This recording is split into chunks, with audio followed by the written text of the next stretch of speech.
Hey everyone, welcome back to Level Zero Literacy. As always, I am Mason, and I am so happy you have joined us this week for I Was a Teenage Exocolonist, a delightful little visual novel that we have all played and we are excited to bring to you.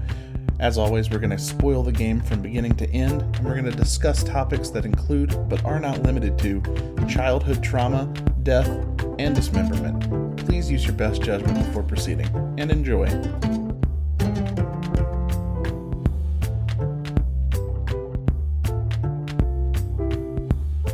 Hello everyone, and welcome back to Level Zero Literacy, the internet's premier video game book club podcast. Today we're talking about the 2022 nominee for Games for Impact, I Was a Teenage Exocolonist. Joining me as always is Mason. Hello. And Buck. I've lived so many lives. Exocolonist is a mixed visual novel and deck builder game and was developed by Northwest Games. You play as Sol, a teenager growing up on the alien planet of Vertumna 4. You must navigate the perils of living on an alien planet while also surviving with your own interpersonal relationships with the rest of the teens and adults in the colony.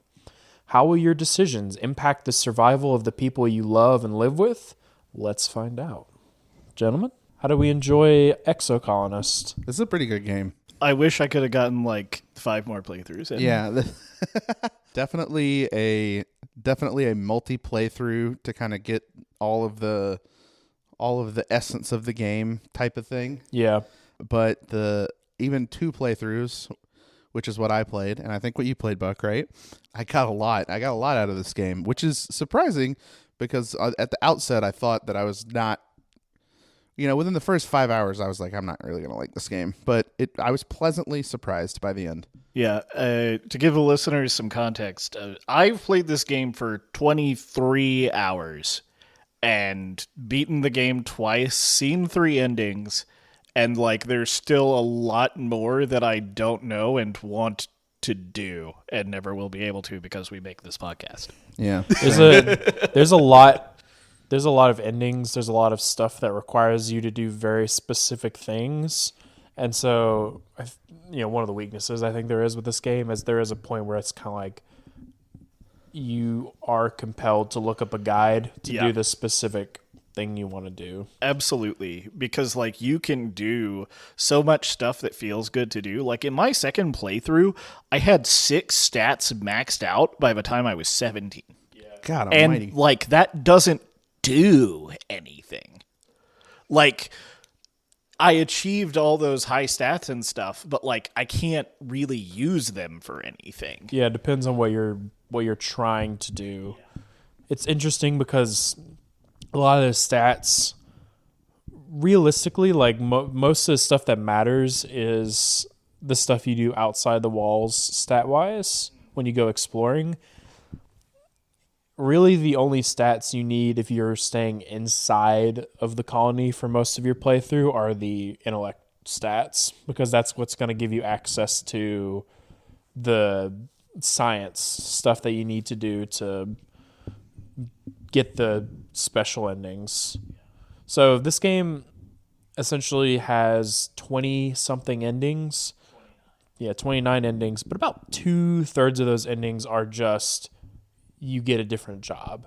So, you play from the characters' Sol's age 10 to 19, and then the game ends at the end of year 19.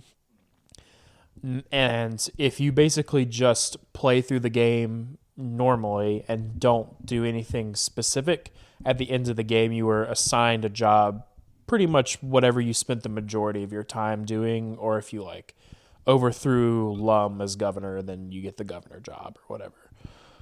So we're not going to spend a lot of time talking about those endings specifically, but we'll touch on some of the big special endings that I think really capture the core essence of this game. But before we get to that, I want to kind of talk about the world building, because I feel like that is far and away the best aspect of this game.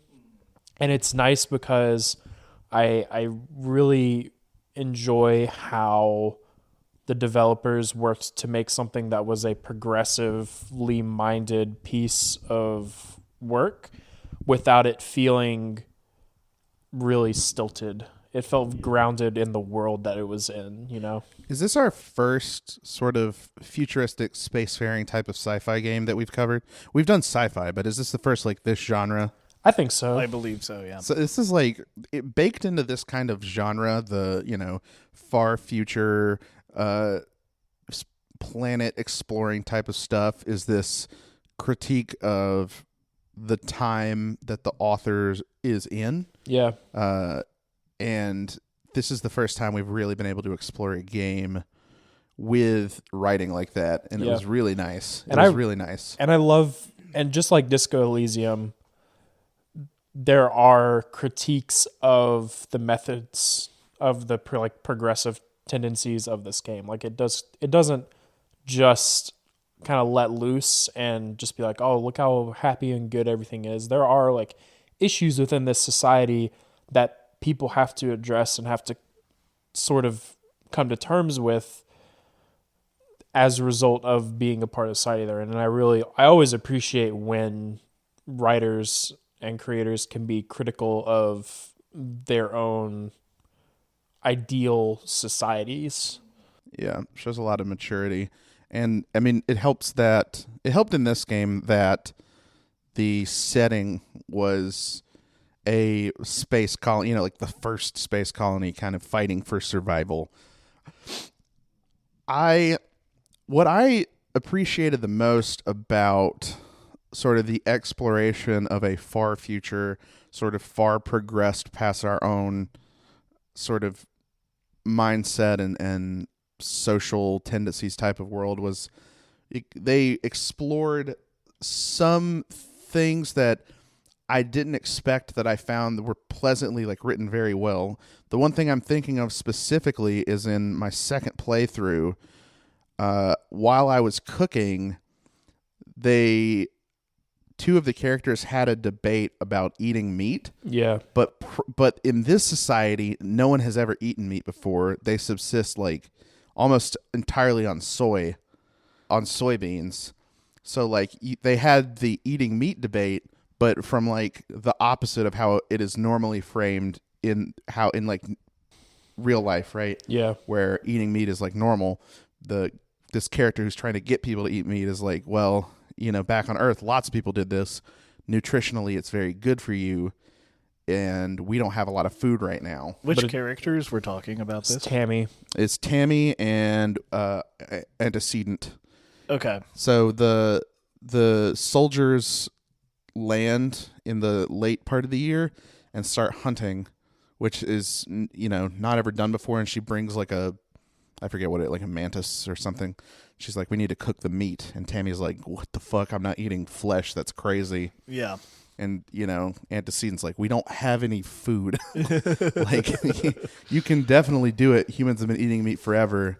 You gotta. Yeah. I saw a different eating meat debate. Oh, yeah? Yeah. So You probably saw one with Cal, right? Yep. Yeah. So in my second playthrough, I spent a lot of time with Anemone and Cal. And one time when we were tending the animals, it was time for the bush slug, one of the bush slugs, to be slaughtered. Yeah.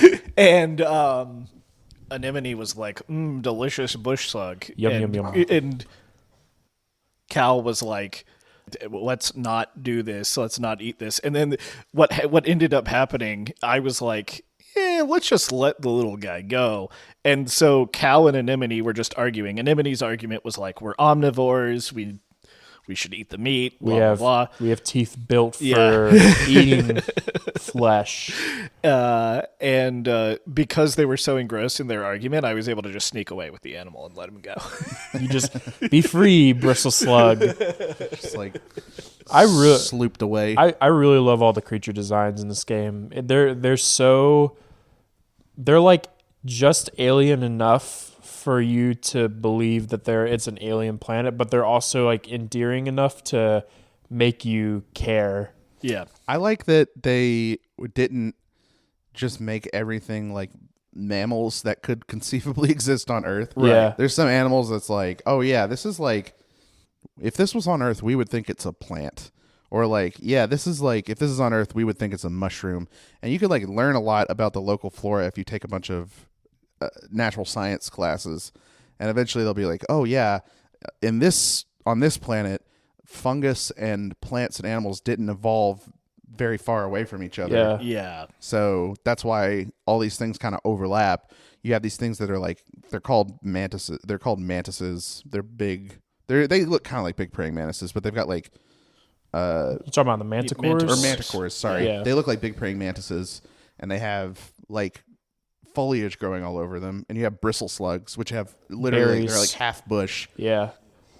It's really cool. I really like I can appreciate the designs of all the creatures because I can tell they actually put all this like thought and effort into the design and making sure everything was just like they tuned the knobs like just right for me. Because when you get your first Vriki as a pet, you're like, oh yes, I have a Vriki.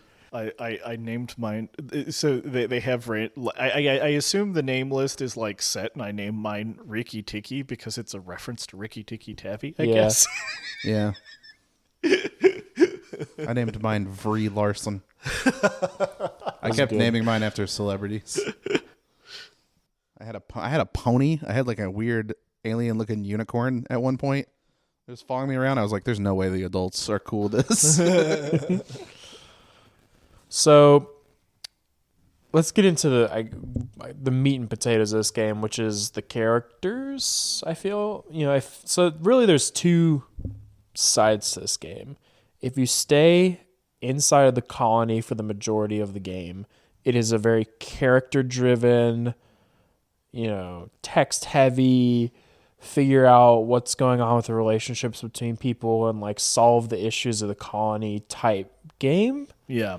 But when you go outside of the colony, it becomes very much about the world building, the exploration, figuring out what this alien planet's all about. Which is very hard to do because in 2 playthroughs, I still don't really know, right? Like, there's so much exploring to do. There's a lot, yeah. And it's like, you can also pick different ways of exploring and different ways of interacting with the things that you see outside.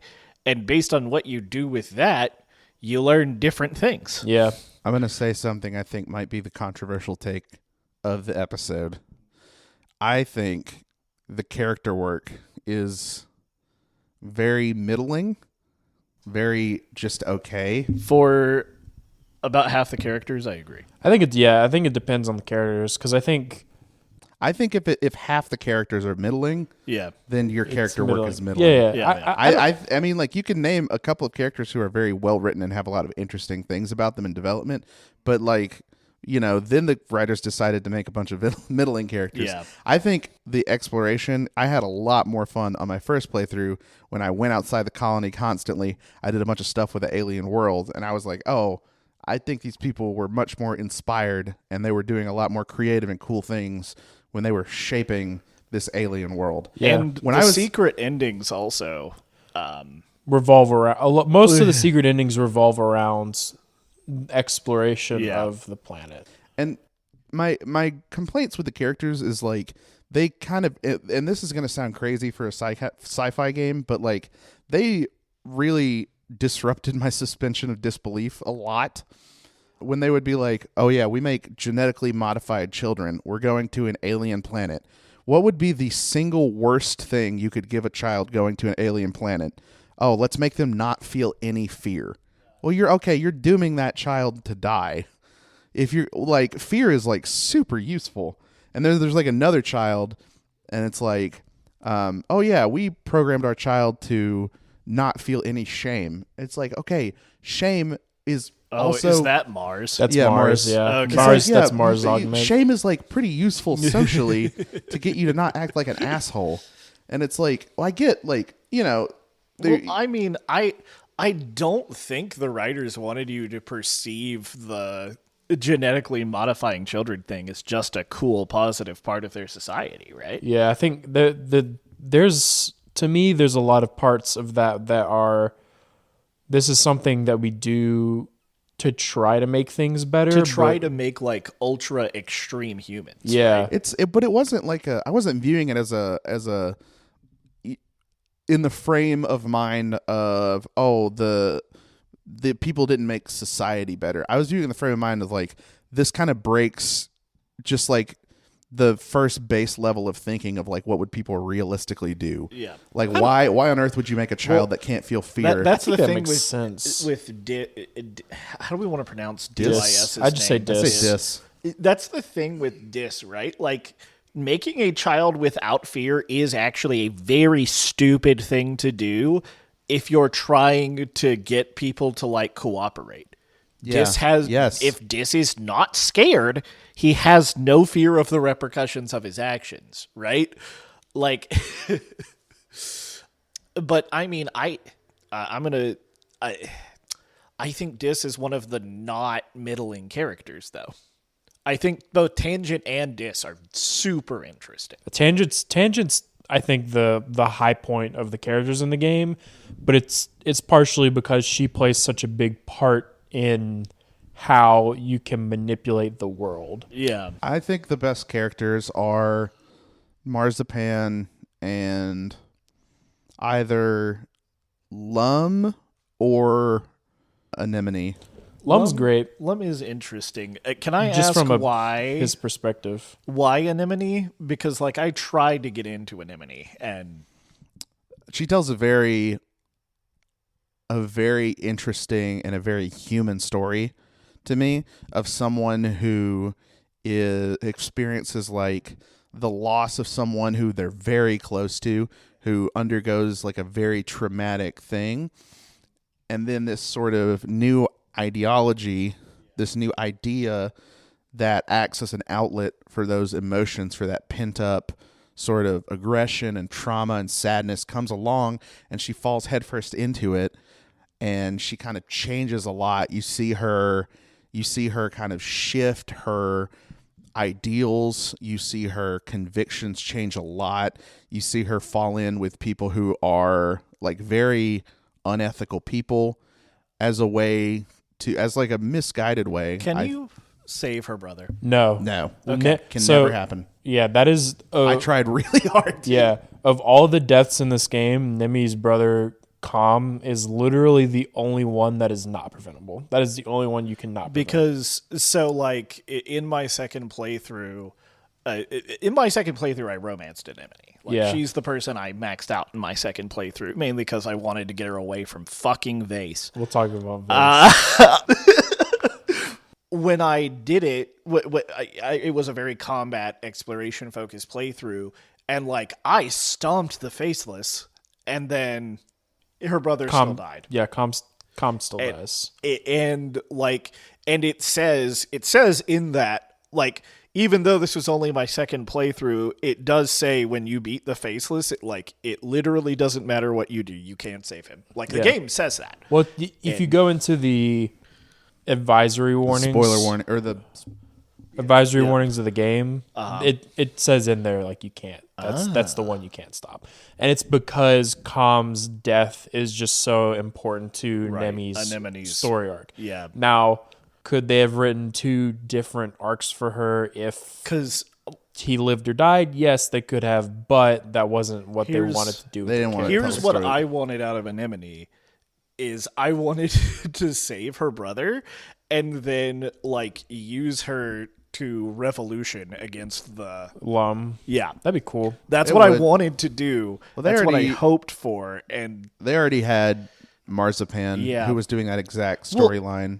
I guess that's one of my disappointments with, like, there's a lot of choice in the game, but they have something specific in mind for how you make those choices to get certain things to happen. Yeah. Because I thought that, like, if I was very popular and successful, like, in combat against Vase and, like, a big part of the defense of the colony, that I would be able to do, like, a more military-style coup, right? But you can't do that.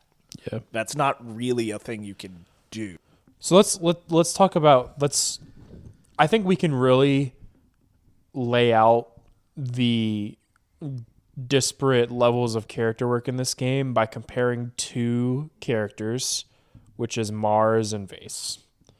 Yeah, They are two sides of the same coin, where they are both unlikable. They're written to be unlikable people, for the most part. They're written to be stubborn, kind of pig-headed types of people. And usually, the thing is, when you encounter those types of characters in games, there is a level of, oh, this person is an asshole, but once I get to know them better, I'm going to understand the things that make them the way they are. And you get that with Mars. I think, it's a mix of her augment, which is that she feels no shame, but also, like, if you look at her upbringing with her dads spoil the crap out of her. She's very used to getting her own way with the other kids in the colony. There are reasons behind her upbringing, and there are reasons into her future why she is the way she is. But when you interact with Vase, you never really get much of that feeling ever. And the more you interact with him, the less you want to interact with him, because you never really get those glimpses into his more humane side. Yeah, it truly feels like he is, he's drunk the Kool-Aid, and like he is the epitome of a colonizer to me. Yeah. And I would say that it would be, like my first instinct is to say, oh, that's because he's part of this second group of people that comes in halfway through the game. You have less time, but the other characters that arrive on Lum's ship, the Rex, I spent a lot of time with. I found very pleasant, very well written. What's the gamer girl? Nomi. I talked. They're non-binary. Nomi are non-binary. Yeah. Nami. I talked a lot with them, and they were very interesting. They had a lot of very cool dialogue. Chill. They have a lot of wild cards they add into your deck. They do. It's very weird. They do a lot of artistic projects, and they're not very successful usually, but But Vase has no redeeming qualities. It's very frustrating to interact with him, and he just constantly criticizes you, acts like a huge shithead. I mean, even Marzipan, when Marzipan is criticizing you and being mean, there's things you can do to kind of get to the core of Marzipan to find the humanity. When Marzipan is bullying people, you stand up to Marzipan, and then she'll be like, "Oh yeah, thank you for doing that. I was just trying to let these people grow some backbone. We're on a hostile planet." Vase is an asshole to you. If you're an asshole back, he just gets really upset and leaves or calls you a shithead. It's this is. God, He also I hate you. Did you go hunting with Vase? I did. I explored everything on the first playthrough, including the swamp, right? the swamp where you go hunting. He just wants to fucking kill everything, and he's sadistic. Yes. Now, I there's a part of me that wonders if Vase is the only other person in the colony that's aware of what's going on. So there is. Did we already talk? Did we already talk about the? No, the ending. So if you join the Secret Fun Times Club and you pursue overthrowing Lum as governor, you eventually find out that there is a fleet of humans that are going to be arriving onto Vertumna. And if they find that you and the colony, the Stratospheric and the other ship have not successfully tamed the planet in time, they're going to scorched earth the whole thing before the humans land. Now, I don't know if I believe Lum when he says that. There's never really actual evidence. Yeah, and in the ending, it just says they show up, and that's a story for another time. So it doesn't tell you. That was a thing on my second playthrough. I was I haven't done any Secret Fun Times Club. Are these guys? Is this going to be a big third act, dramatic client? It's just oh no, yeah, you're a farmer now, and they show up and now what? But so there's a part of me that wonders if Vase, as sort of the hero child soldier of that ship, is kind of gets fed some extra inside info from Lum, and that's why Vase is so. So yeah, I don't want to make excuses for Vase, but there are like fragments of the story where it's like Lum and Vase's relationship is in such a way that I could see that being a possibility, but it's never something that they explore. I think there are definitely some missed opportunities in this game, and that is what I think is one of the biggest weaknesses, is just there are dialogue things that could have happened and I think would have really just finished putting all the pieces together. And I don't know if they just wanted to focus on other aspects of the game, or they just ran out of developer time, what. I can guarantee you they ran out of time, right? Like, it has to be they ran out of time, because, I mean, this is an indie game, right? Yeah. Like, I am impressed at how much an indie studio was able to do, like, at all with this game, because this game feels like a huge risk, right? Yeah, because like this game is very specifically for a certain set of people, and like I don't think that set of people is very large. It's weird. It's it's very progressive. Yeah, it's very progressive, and that would turn gamers off. Yeah, it's a deck builder, which isn't necessarily always the most popular type of game. If it's not a roguelike. It's a genre that doesn't mash well with visual novels normally. So they're doing a lot of risky things. I don't want to spend the whole time harping on the writing. I think most of the writing's... I think the writing is very good. So the planet, not all the character work is good, but the writing itself is good. Exploring outside the colony was genuinely super interesting, and I found really cool. I could tell they put their whole backs into writing out the flora and fauna, the alien colony. Like, there's a lot of like mystery and things like really make sense, but they're like laid out in such a way to where there's like this mystique to it and this danger to it that really like mirrors the planet very well, and it makes you curious. And then this alien guy shows up, and he is this like strange dude who can like fly and teleport, and exploring the planet is very, very cool. Very cool. Why don't we talk about moments? Yeah, let's get into one moments. I would love to do my moment. Oh, Mason, why don't you go first then? Fuck. Okay, my one moment.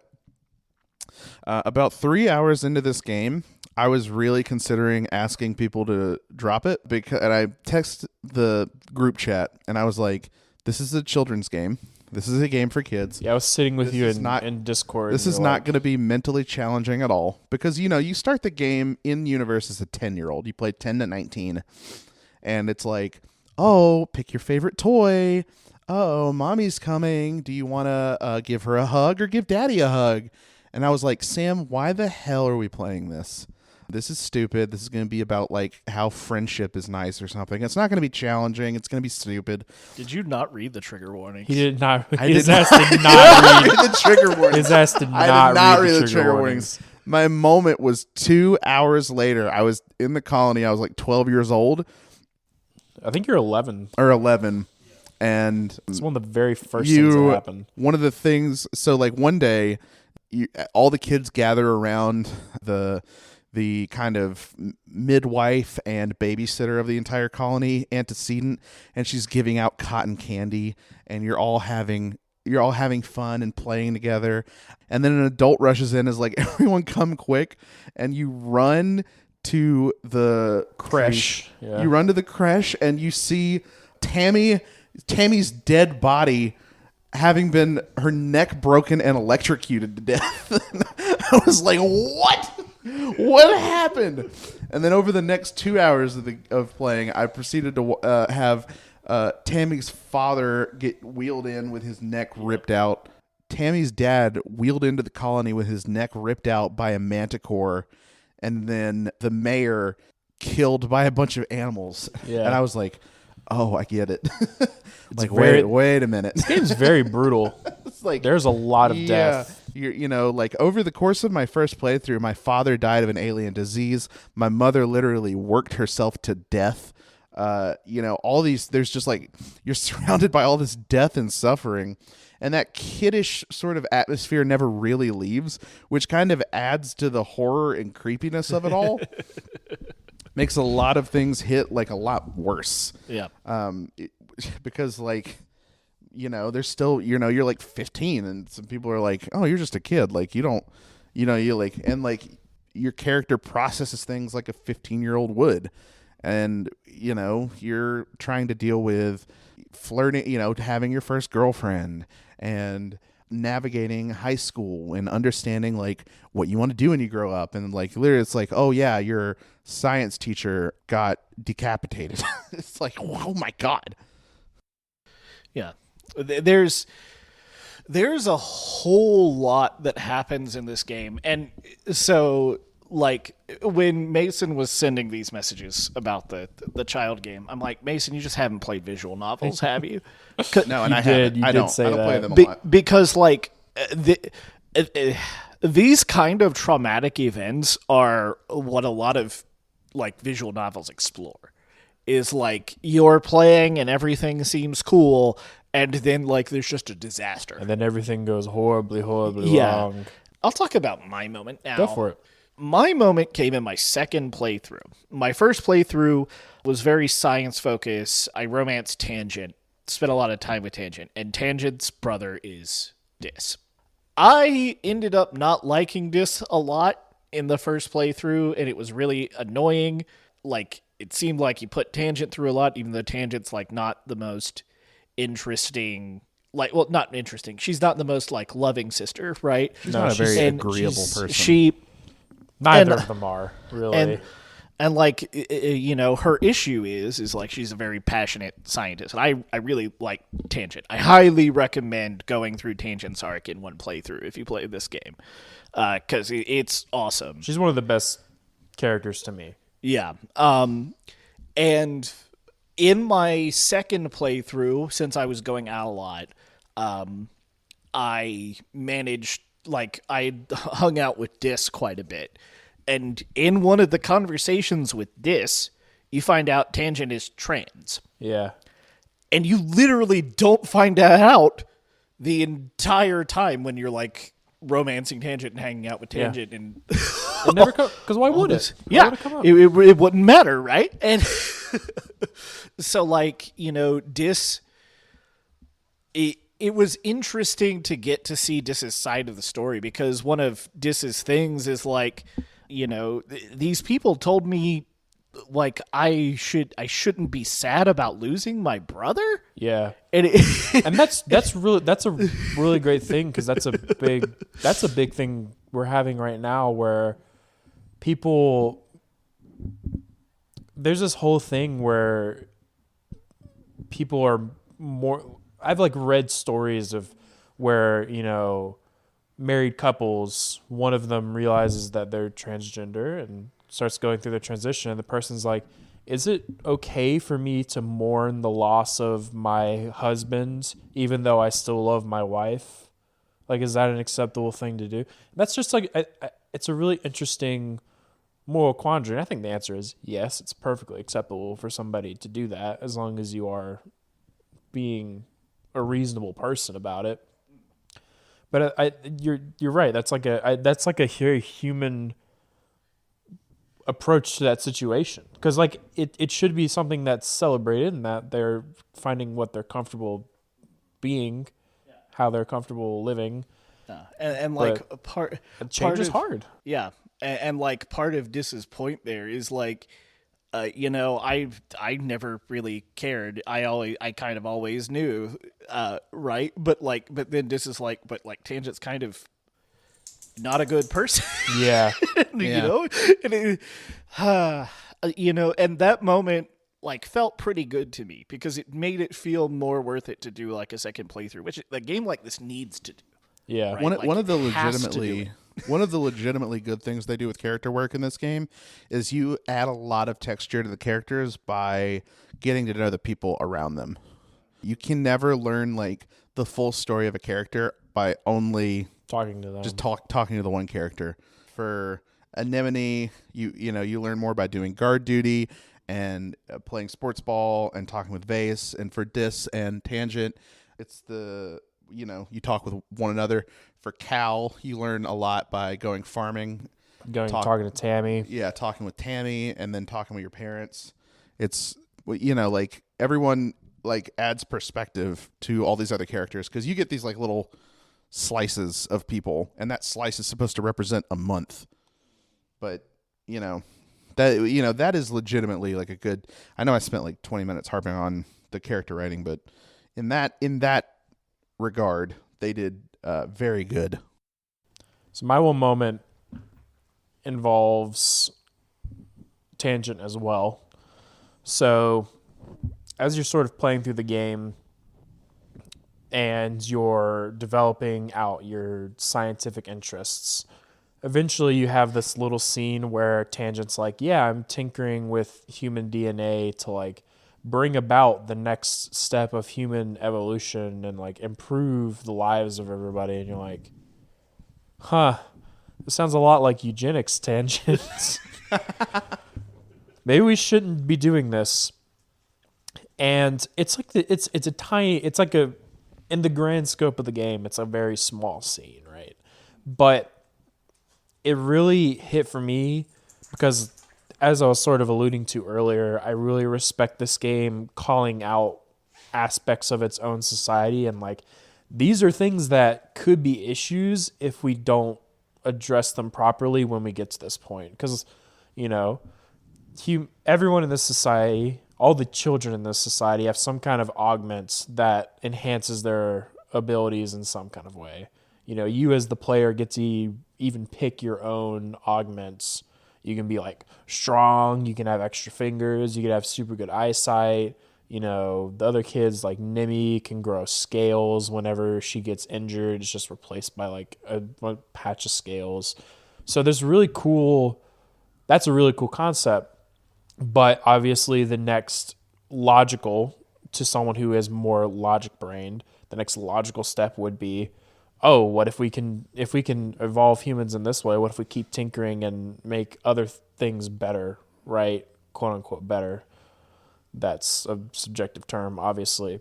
Yeah. So to me, that's when I got, oh, these people understand. And it was a similar thing with Disco Elysium. Oh, these people understand that just because these things in society have been addressed, or like this is our sort of ideology and our ideal outlook on the world, there's still going to be these overlying issues that we need to address. And there are even like instances where they talk about, we do communal upbringing of all the children in the colony. It's all the children get raised through the creche. And it's like, well, that comes with its own issues, like versus just like regular parenting, and right? There's also like, the thought out thing of people don't really have their own genetic children. Yeah. In the colony. Yeah, everything is. Oh, I never got this. Basically, everything is done in vitro fertilization, and all the children are meant to be like amalgamations of the DNAs of multiple different people.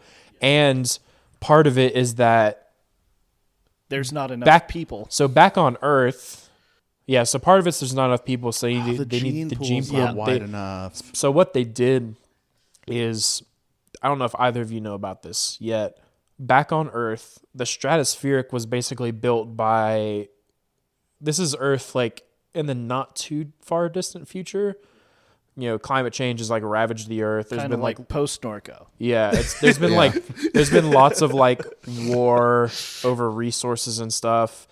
And the stratospheric came about because there was this small kind of like communist society of people that were being attacked by a more like national government system. And so what they did is they built a spaceship looting.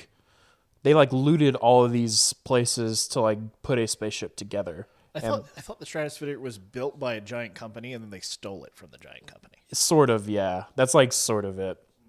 So, but the thing is, not all the people that were living in that commune could leave on the ship. Right. So what they did is they got genetic materials from all those people, and the idea is that their children, the children that are going to be born in the future on the ship and into the future, are going to carry on the genetic legacy of the people that were left behind on Earth. The sacrifice that those people made to allow these people to get a second chance at life. And it's really poetic, and I really like how they do it. By the way, Mason, the way I found that out is hanging out with Cal. One of the dialogue choices is like, "Are you disappointed it's not yours?" Yeah. And that's how you find out. Yeah, when Tammy and Cal are having their first kid. Didn't say that because I was like, oh, I would be a monster. That's so fucked up to say. And well, I mean, what Cal says is, who knows? We weren't exactly being careful when she had her birth control turned off. Oh, I see. Because, like, and you wouldn't know that. You wouldn't know that it is normal for the child to not be theirs if you didn't know that. But that's just how their society is. Ho, ho, ho. Merry Christmas. It's me, Santa Claus, here to tell all Level 0 literacy listeners that I have run out of presents for Mason, Buck, and Sam, and the only way they're going to experience any Christmas cheer is if you open your wallets and give them tons and tons of money. Or, if you do not want to do that, boost all of their social media feeds. Anyway, this has been me, Santa Claus. Let's return to the episode. Ho, ho, ho, Christmas. It's so weird. The first playthrough, I was just like saying whatever the fuck to people, and I was doing things because I was like, oh, this would be cool. I was just like throwing caution to the wind, and like my playthrough was much more exciting. My teenager turned out to be way cooler and way more, just like lived a way more exciting life. And then in playthrough 2, I was like, I'm going to be more measured. I'm going to keep these like relationships really like on the level. I'm not going to alienate anyone. And then I like lived like an average life, and everything was just like, I failed a lot at things. Yep. And I was like, I liked playthrough 1 a lot better. And, part of one of the things I missed on playthrough 2 is I spent a lot of time with Tammy and Cal, and I missed out on learning what that was like. And Sam was like, oh, yeah, you're going to learn about the colony's birthing system on this playthrough. And I just didn't. I was like, I must not have spent enough time babysitting or something. Didn't pick the right dialogue options, didn't talk to the right people. Yeah. Well, and like that is a positive and a negative. Yeah, it's not obvious how to get the most interesting things in the game. Which, I mean, that's realistic. That's cool. I don't mind that. I would actually not prefer it if there was a very clear-cut dialogue choice that was like, that this is where the juice is. Because then you just never choose the other ones. This one gives you, like, the way it's written gives you, like, motivation to choose what you might realistically want to say, given your teenager, your soul for that playthrough. Let's talk about the endings. Let's talk about the special endings a little bit. So there's one special ending that I know you're both aware of. Yep. It is the ending I got on my first playthrough. Mason got on his first playthrough. And Buck probably should have gotten it, but just might have made some small mistakes somewhere. Well, so let me explain what happened. I went out when it was supposed to happen. Because I had max all stats, I just went to the ridge and the faceless wasn't there. Because you have to interact with the blue things to get the faceless to show up. So I ended up getting a normal ending on that playthrough. And then when I just reloaded my save from going out during glow and interacted with the blue things to get the faceless to show up. Interesting. Yeah. That's a very weird prerequisite. Yeah.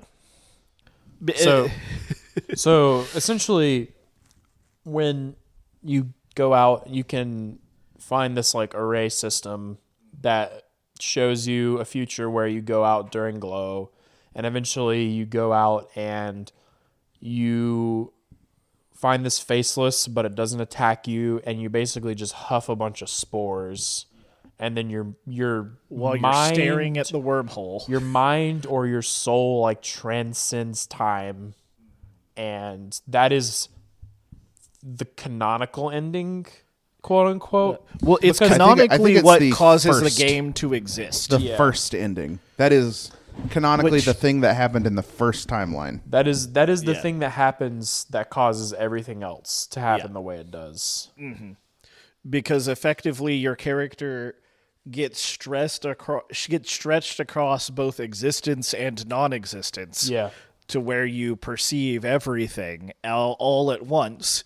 And so, like, that's why your character lives many, many, many lives. And why you get to do all these playthroughs. Yeah. And make different choices, which is, I love. I think this is a very interesting setup for it, right? Yeah. Like, it's obviously just sci-fi, but, like, I think it's very good. Like, I don't want to say feasible sci-fi because it's just like magic, right? But it makes perfect sense to me with my physics knowledge and knowing what a wormhole is. That, like, if It's you're a puncture through space Yeah. and time. yeah, it's pretty good. I think I actually like this a lot. I think And it's good. cool because a lot of this stuff is grounded enough that you feel like this could be a real thing. Like the whole thing where it's like the gardeners are these AI constructs meant to preserve, that were built by the civilization that was here, that are meant to preserve the planet as it is. Which is like, yeah, okay, why I don't see why that couldn't happen, you know? There's like a tinge of sadness that is around in that ending, because I don't remember the exact wording, but it's something to the effect of, like, you know, tomorrow morning everyone will find you, Oh yeah, and they'll You just look- say that you died. died You're of in a- glimmer, yeah. and they'll, you know, in this timeline they'll continue on sad that they've lost you, but they'll continue on, but you get an opportunity that they don't have to live through these other timelines now. And it's like there's like a little bit of, like, you know, you have the rare experience because of what's happened in the story to, like, understand the depth of everyone's loss when they find your corpse just outside the gate in the morning. And I thought that was a really nice and a really sad touch Yeah. on that ending. And it should be, right? It's supposed to be a very bittersweet thing. You know, you are essentially immortal now. Yep. Yeah. For all, you know, effects that could be.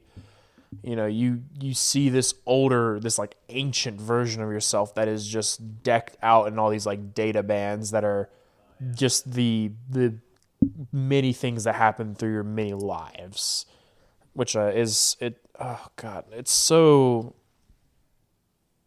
bittersweet, and I just love the way they portray this sort of multiple timeline construction of their universe, for lack of a better word.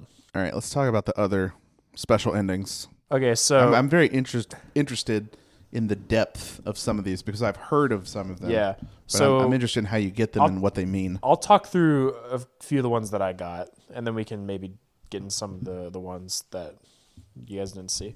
So there is one ending called, I think it's just called Destroy the Stratospheric Destroyed, which I think of all of the endings in the game requires you to jump through the most hoops.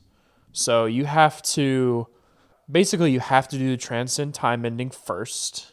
Okay. You have to befriend congruence, which enable to befriend congruence, you have to let Professor Howell die. Interesting. You have to become second engineer during one of your playthroughs. Okay. And then when you start a new file, you have to pick ship engineering manuals as your childhood gift. And you have to pick congruence as your best friend. And then you are allowed to go to the ship, to the shield array, and you can just turn the shields off. And the stratosphere blows up when it tries to go through the wormhole.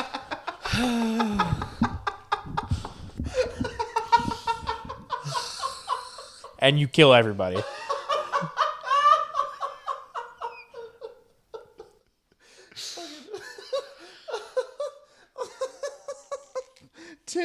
10-year-old you just like shows up to the I old don't you. feel like it this time. Yeah. 10-year-old 10-year-old you shows up to ancient you, and ancient you's like, why? No, so here's the best part. Here's the best part is after. So you do the destroy the stratospheric ending, and then the game ends, obviously. Yeah. And then you go start a new life, and it's like, yep, you're on Earth. Everything fucking sucks. And ancient you shows up and is like, I thought this is what you wanted. You blew up the wormhole. The wormhole is gone. That's amazing. And you're like, well, this isn't what I thought it was going to be. I thought it was all going to be cool. No, your life is just horrible, and you live on Earth in this commune where you get attacked all the time. And everyone you know and love keeps dying because it's just constant war. And you're like, please let me go back to the fun, silly wormhole times. And it's like, all right, I guess I'll give you this one mulligan to do things right this time. That's so good. So it takes That's a lot. so good. It takes a lot of work to do that. I think it took me like 3 playthroughs to do all the prerequisites, but it was worth it because I got the whole lore. I got to learn so much more about the Earth as it was when we left it, which was really cool. So I actually felt super rewarded for taking the effort and spending all this time. And I got to know more about Tangent. I got to know more about the plague that they were working on to like eradicate all the alien life on Vertumna. It was really, really cool, and I'm glad I did it. Yeah. It's one of those things where it's like it could have been super lame. It could have been like, oh, I have to like do all these arbitrary things. But the nice thing about this game is in your multiple playthroughs, there will be points where it's like, oh, I've seen this dialogue before, so I can kind of just skip through it. I don't have to like read super carefully on everything. You kind of get a feeling for when the new things are happening versus the things that you can kind of just skip over, which I really appreciate. I have a question. Is there a special ending for if you just pick all the delusion options? I don't think so. That sucks. I don't think there's one for like that specifically. There are benefits. So if you don't get the transcend time ending, one of the other things you can do is just pick a bunch of wormhole options, which are basically the things that end up giving you delusions. So that's sort of the benefit of that. I think the main thing for the delusions is that there are like wild cards in the early game, which is a big plus. And like -1 is actually like a really good way to build a straight and when all of your cards are 0, 1s, and 2s. The other main special ending I got was disabling the array, which involves going into the swamps, finding the array in the swamps that helps control the AI. Oh, there's an array in the swamp. I didn't know There that. is. Yep. You have to go back there twice because the first time you go, the event that is in that place is, I think, like a manticore. It's like the special manticore. Yeah. And then the second time you go back, you find the array. You see, I just didn't want to fucking spend any more time with Vase after the first time. And so I literally did a playthrough. I was like, all right, on this playthrough, I'm gonna like do horrible things to the planet, and like I was like, I'm just gonna accept that like the part of this playthrough is I'm gonna be a bad person because I didn't learn anything from Undertale. So essentially, you find the array, you go back, and you're like, hey, I need you guys to make a payload, like program a code that will just cause this thing to self-destruct, and you struggle to put the payload in, but you get it in, and then essentially it disables all the gardeners. So the glow attacks stop because there's nothing anymore to agitate the animals to attack the colony. Which is, it's weird in a way because that is, in theory, a good ending for the colony. Yeah. And it's kind of like a neutral ending for the planet. Yeah. Like, if in the scope, if you don't know about all the humans that are also coming from Earth, you know, it's just one colony of humans. It's probably going to be fine for them to live as long as they're living smart along all this like alien flora, fauna, animals, in quotes. Which, by the way, like, the thing that annoys me most about the Helios people coming and the state in which the stratospheric crew is like when you're learning about Earth history as a stratospheric colonist, it's like, yeah, colonizing's pretty bad, which Cal calls out as like, that's what we're doing. Yeah. And capitalism bad. Yep.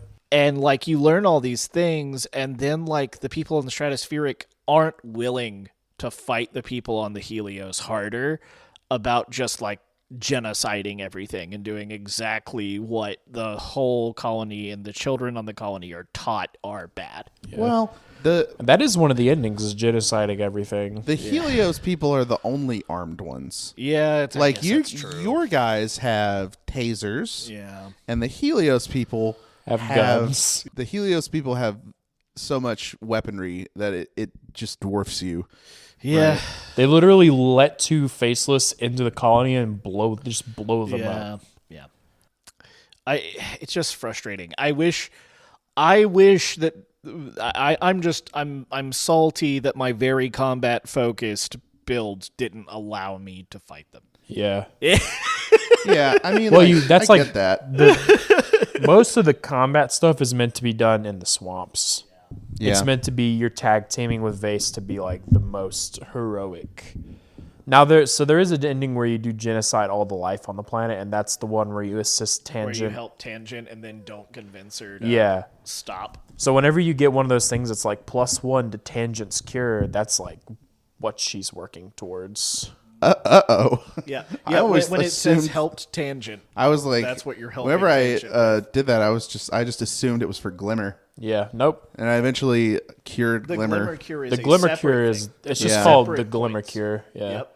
Yep. Now, something I do really like, I'm so glad this is a thing they put in the game, is there are specific things that once you do them for the first time, you don't really have to do them again. Like after you've cured the Glimmer the first time, in your subsequent playthroughs, you can basically just walk into the lab and it's like, you just like, oh, how do we cure the Glimmer? I don't know, guys. Maybe we just try sunlight, and it takes you like one month instead of like thank God. After you eat the like crazy beans that drives up everyone's like testosterone and estrogen levels, everyone goes like hormone crazy.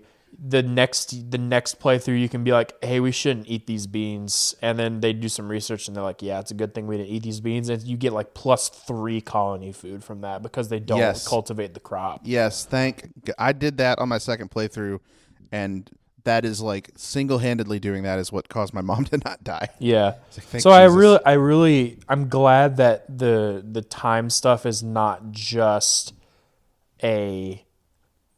I know what options to pick, or like I'm going to do things a little differently this time. There actually are like these very tangential benefits to, if you were successful before, then it is easier to be successful again. But also, if there are reasons why you don't want to be successful, then it's easy to find those routes. Tangent's benefit is I'm going wiping out to do unspeakable things. One thing I really like about the secret endings, I've noticed as you've been reading them, is it is very easy to pick out, and they're not like super heavy-handed with it, but it's very easy to pick out what things you need to go check out on subsequent playthroughs. Yeah. Because I remember when I did for my first playthrough, there was like basically the colony before the Helios arrived starved to death, right? And on the second playthrough, I told you I was going to go check out 2 things. I was like, I need to go check out the valley where all that food is, because I missed an event that intrigued me that was the sponge grass stuff. Yeah. And then the other thing I told you I was going to go check out was the what's the word that they call it? The alien, the something domain, convergent domain. Yeah, the convergent domain. The other thing I told you I was going to check out was the convergent domain stuff, and I checked. It turns out I didn't have enough stats for any of the convergent domain stuff, but both of those things ended up being very important, and they convey really well what things are like. There's like something important about this. Yeah. Like maybe if you had like a little bit of a different build, this could be something really important. Yep. Because it turns out both of those things were like the key to something really important that I missed on my first playthrough. So the other two secret endings that we'll touch on, I guess maybe three. Two of them are like very closely related, where one of them is just run away. You just run away from the colony, and the other one is you join the gardeners. Both of them require you to have good relationships with Dis. Joining the gardeners requires you to have a good relationship with Sim as well. How do you get a good relationship with Sim? Do you have to flirt with him? You give him stuff and flirt with him. You give him stuff and flirt with him. Yeah, you have to go out exploring a lot, and you give him anything. Now, the other thing the interesting thing about Sim is, as opposed to most of the other characters in the game, Sim's friendship meter goes up in chunks rather than like bit by bit. You'll get like plus like 10. I don't remember if it's 10 or 20, but you get like plus 10 or plus 20. And really it's like you give them things and you flirt with them a little bit. Basically they will divulge information about the planet, and then they will go tell you to meet them somewhere else. And then when you go meet them elsewhere, you get a 10 chunk. You get a 10 or a 20 chunk. My second playthrough, Sim fucking died. What? How? What? Yeah. So I was just doing some screwing around exploring towards the end of my playthrough, and in that end of the playthrough, I went to like the second place you can explore, and Sim was fighting two manticores, and you can just not help. I did help. I helped, and then more manticores showed up, and so Sim's like, just run away, and then you run away, and Sim like drags another manticore down a cliff with him and dies. That's crazy. Yeah. It's wild. My first playthrough, I had combat 100, and I had like 6 copies of fucking winning the strength competition. Yeah. So like, I just was like, I'm gonna fight everything. So that is insane. I didn't even. That's I really won the cool. combat. I had won that the combat. I had that scene, but then after they jump off the cliff, they just like appear like 10 seconds later. Yeah, I was gonna say I thought they would be fine, but they never showed up again. No, they were. I was in a scene where they were fighting like the flying things in the ridge. And one of them like picked them up and like yeah, that was the one I got with him fighting. He never fought manticores, or at least I never saw him fight manticores. That's really cool. That's so cool. And so the last ending, which is like more of an extension of the career endings, is you can just negotiate peace between the humans and the Xenos. Oh, really? Yeah. If your friendship with Sim is high enough and you do a couple of like specific things, then during the glow in the last year, you can do 3 subsequent challenges where you broker peace between the Xenos and the humans. I want to try and get that ending. That sounds really neat. So that's kind of the gist of most of the. There are a few others where it's like colony destroyed or whatever, but I mean that can happen in a number of ways. So, but I really appreciate. I think the biggest thing I like about this game is how well rounded it is and how much it does reward you for doing multiple playthroughs, which is something that narrative games can so rarely accomplish. And it was one of the main reasons why I wanted to cover this game for the podcast, was because I really liked the world building. I really liked a lot of the theming and the messaging, and I really liked that they were able to successfully pull off a game where they were like, we're going to do multiple playthroughs of this. We are encouraging you as a player to do this, and we will reward you for doing so. I also really like that there's just like ways to track things you've done, and like that you remember stuff, because like all that stuff is really annoying in multiple playthrough games. Yes. Yeah, I really enjoyed this. This was really good. Yeah, I really enjoyed my time with the game. I enjoyed first playthrough a lot more. I would say if you haven't played this game already for some reason and you've listened to this whole thing, definitely take things a little riskier in your playthrough. Definitely be a little bit more daring, a little bit more experience seeking. You're going to end up having a much more fulfilling experience. This is a game where you want to fuck around and find out. Yeah, a lot like Disco Elysium in that sense. I think you compared it in that way to me where you were like, yeah, just do stuff. You're like, don't save scum because you want to actually experience things the way the writers intended. yeah, You were like, oh, I have to save my mom. I have to save my mom. I was like, yeah, just man, relax. This is a planet where horrible things are going to happen because you are literally people on a world just trying to figure out how the hell things work. Bad things are going to happen. It is inevitable. Towards like the back half of playthrough 1 was when that really, your words really kind of sunk in with me to just like really just let it ride. And it was very rewarding. Well, because the other thing is like you're a kid. You're supposed to be stupid and terrible at things. Like how in the world is a 14-year-old going to figure out how to get enough food for all the people in the colony to have enough to eat? By having enough life science skills and then going to the valley and then finding the sponge grass and then you harvest it. And but you're not gonna figure that out the first time you do it. You're right. I didn't. I had to come back. You have to have multiple playthroughs or multiple life experiences of the situation to figure it out and put it together perfectly, which I like. And like one other thing I want to touch on is like I really like the deck building aspect of this game, insofar as you start as like this like shitty kid who's not good at things, but the things you're trying to do are also not that hard, right? Yeah. Oh, I'm trying to learn about humanity as I'm just like reading books and stuff. That's not that hard. But then like as you grow up and you get better at doing things, the things you're doing also get harder. I know that's like a very simple like concept as far as like game design, right? But it works really well in tandem with the concept of a sort of coming of age narrative. And I really like how they use the deck building aspect, even if it's not perfect. I really like how they used it to weave you getting a better understanding of how your character is good or bad at things. Yeah. It was really nice. I could have taken or left the deck building specifically, but that was a really cool aspect of that system where it's like if you're fighting an alien monster, the memory of or the lessons you learned from crawling as a child probably not going to be very helpful. The lessons you learned when you and Nemi beat the shit out of each other for days on end, that's probably very helpful. And like it correlates as such. Yeah. Well, that's going to be it for I Was a Teenage Exocolonist. Any closing thoughts, fellas?